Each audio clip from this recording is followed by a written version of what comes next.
Welcome to Pro Practice, your guide to piano mastery.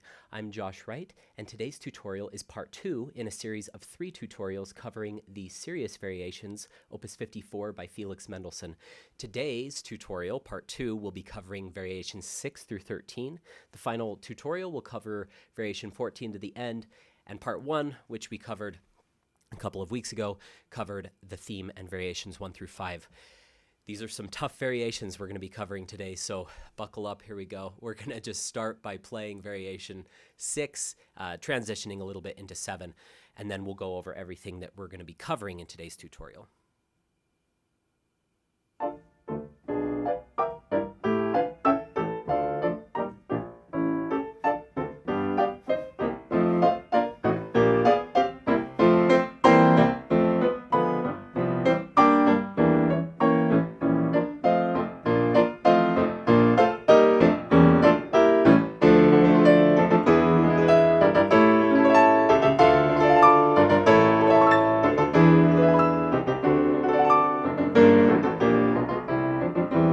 We'll stop there.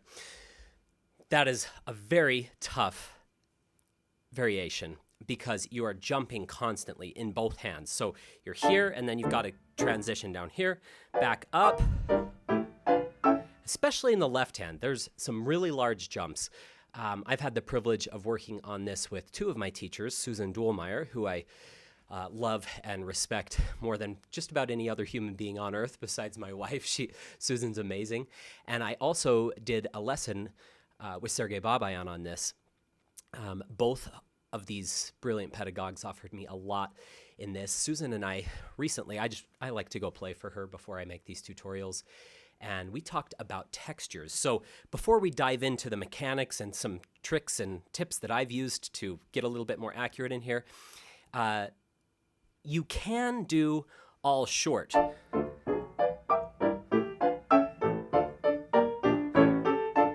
Gets a little on the dry side, but I've also heard strange choices of articulation. So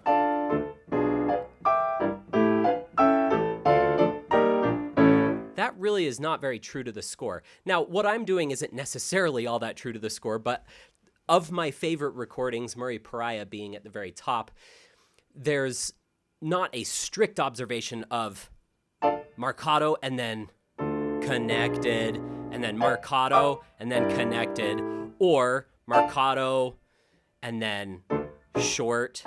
So you just short everywhere. So, or marcato or staccato.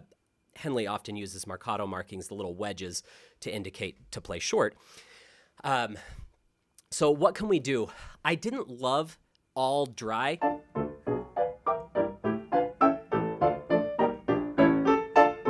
But I also didn't like. So you can do either a portato, so sharp, and then short, short. And I have noticed a lot of recordings do that. I personally think it still sounds a little bit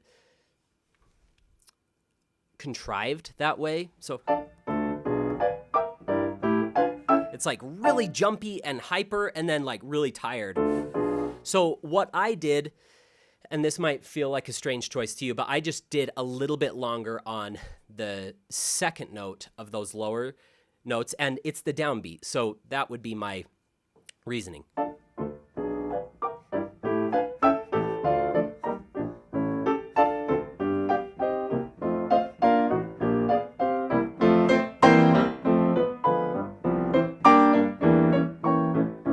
You're also going to notice that I do differing levels of sforzando in here. So we see, starting in bar 100, piano,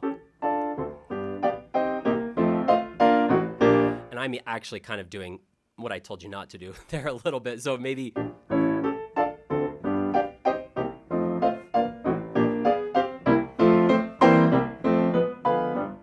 just what I'm trying to get at. I might be sounding very unclear here. It's like, wow, what a way to start a tutorial, Josh. But kind of weaving our way through these. What I don't want is just really defined slurs. Down, hop, down, hop, down, hop, down, hop. and vertical playing and heavy, tired playing. Whatever you choose to do, it has to have this nervous energy and very mysterious. And then maybe resolve the phrase there. So Mendelssohn writes the crescendo, but I might just back off right there. And then piano.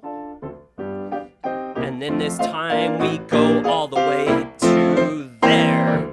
Okay, so that gives you an idea of what we can do there. And then so far as the sforzandos I was referring to a little earlier, I might be really big, and then maybe a little less here. And then even more, and then a little less. And then he marks fortissimo here, but he's writing sempre più forte, forte, sforzando, sforzando, sforzando. That can get really vertical, so I like to navigate my way through being rich and big with a lot of shape in here. So I might do something like this. Maybe a little less, and then more, and then a little less. Start less and get bigger.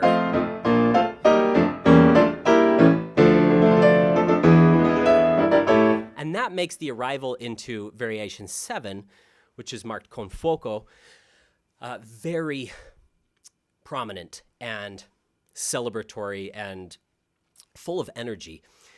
All right, getting into some of the mechanics of how we can move and reduce tension. I remember Sergei Babayan. I did his academy twice, where you'd get 6 lessons over the course of 2 weeks, but you could observe all the other students that he had in the academy as well. So it was about 50 hours of teaching that I got to observe either in my own lessons or through those other students, life-changing musical experience. And then I did some private lessons with him between those academies and then after those academies. And this was maybe the second lesson that I ever took to him privately. This piece was the piece I took to him in the second lesson I ever had privately with him. And we were still working on a lot of mechanical issues. And he said, and this is where my video called Free Hands, this was the inspiration behind it, was this particular passage. He said, you have to release into a neutral position. So between each of these chords, try just grabbing the chords.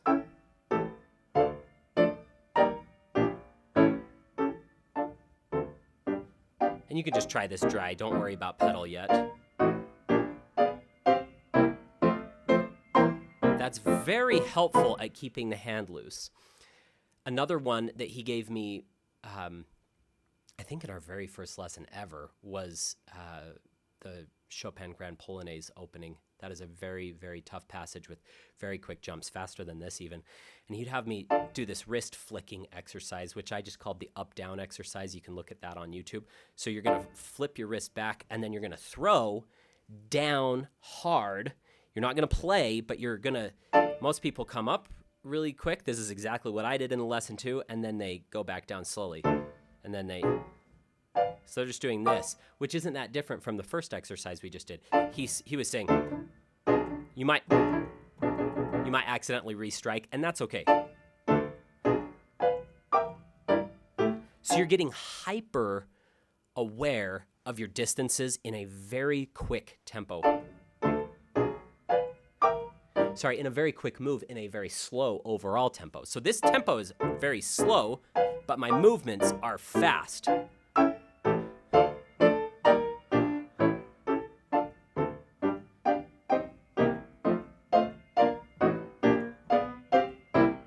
Another piece of advice that Susan and I had discussed early on in my studies is this act of getting to the notes quicker.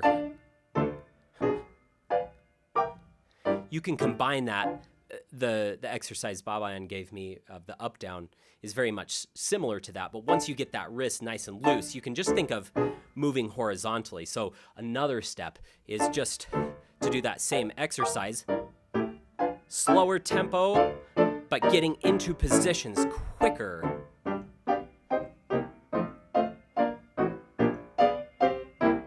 So far as the fingering, let me just give